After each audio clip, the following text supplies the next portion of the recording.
Hello, my wonderful people over there on the other side of the screen. Today I have an English book review for you, and this is my first book review that I'm gonna do in the English language for all you Americans and all you international viewers over there. And this book is awesome, and it's called Where Good Ideas Come From, and it's from this author named Steven Johnson. You know, it's a Penguin Press book, and I got this for really cheap, you know, this edition. And man, this is an interesting book. This is about the history of innovation and the history of like ideas that happened before these innovations were actually like brought to physical form.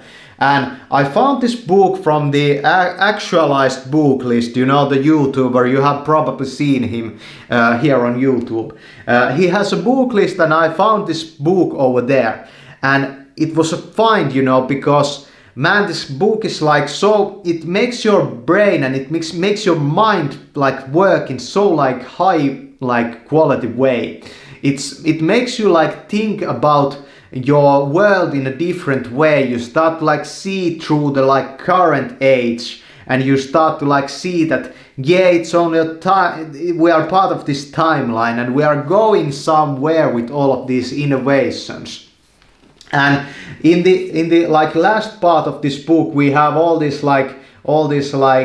years over here, and it goes in a chronological order. And you have these inventions like the Tesla coil and the typewriter and the years and who came up with these like inventions. Of course, you can find this information on the internet, but this is a really nice list actually. This is a really nice list actually.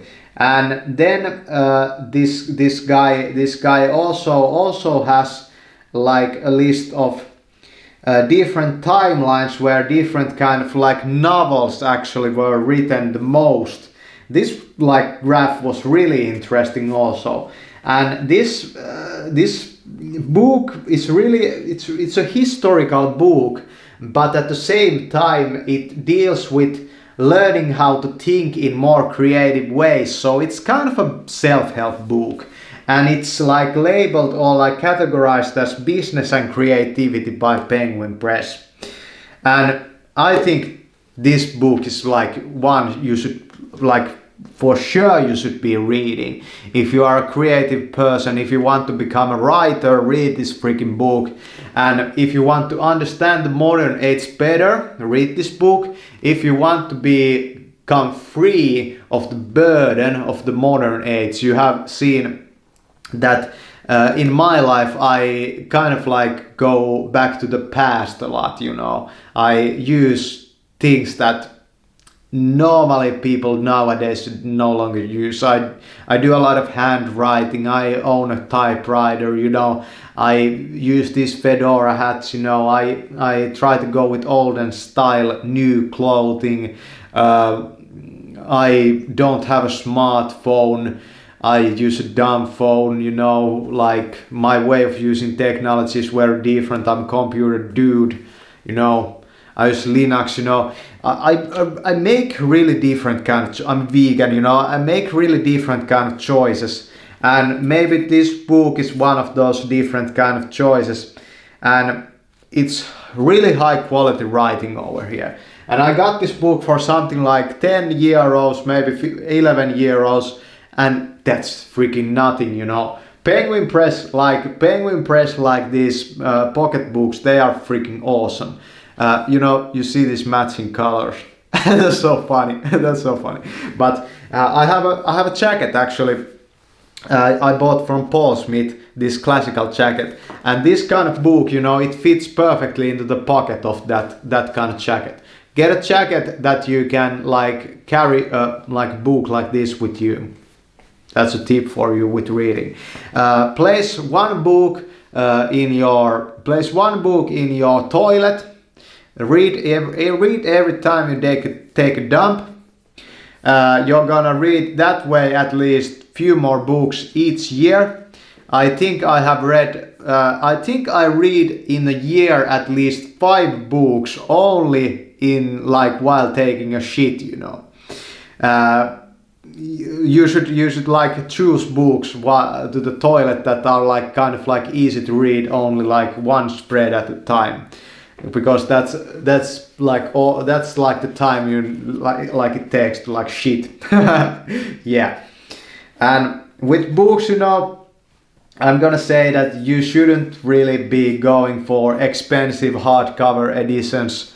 Just buy the cheapest like edition, because nowadays there are so many books. I don't reread books like many times, and I'm trying to build this like I'm gonna say this to you. I'm trying to build a library that matters for myself, and I'm trying to like get more people to know me, and I'm trying to get people to like I'm trying to get people interested in self-developmental work, and I want to share my library with people like I know in the real life, but and you know, I put a lot of money actually into reading, so I feel that it would be like great if I could even monetize this in some way, you know, like take a small cut for myself from every loan I give. Yeah, that would be great. 50 cents for a book. Go and read it if you want. You can return it if you can, but if you can't, at least give me €1. Something like that. That would be a pretty great. I have read in a few years now about 300 books. You can check the list on my front page of my YouTube channel, but the reviews are in English. The reviews are in Finnish. This is my first English review. But in the future, every time I complete a book, I will do a review in English if it's an English book. I will also do a review in Finnish if it's an English book, and I will do only a review in Finnish if it's a Finnish book. Yeah, the language I mean. Thanks for watching. Great stuff. I'm trying to get back into the habit of reading a lot of books. I spent the winter doing all kinds of different things, you know, a lot of photo editing, a lot of video making, a lot of singing practice, a lot of voice style practice. And at some point I listened to a lot of audiobooks. I did a huge amounts of reviews on audiobooks, and I learned a lot of English language through that. If you're a Finnish person and you or any other language person actually, and your native language is not English, start on top of reading in your native language, start on top of that reading in English. That's the starting point for your English mastery journey. Start to read in English, then start to like speak the English language, and then start to like really use it for creative things. The hardest thing you can do probably in English is writing a book, singing, maybe giving a talk, making YouTube videos, in the like actually conversing deep topics with somebody. Try to really master and like become perfect at English. You know, great. Thanks for watching.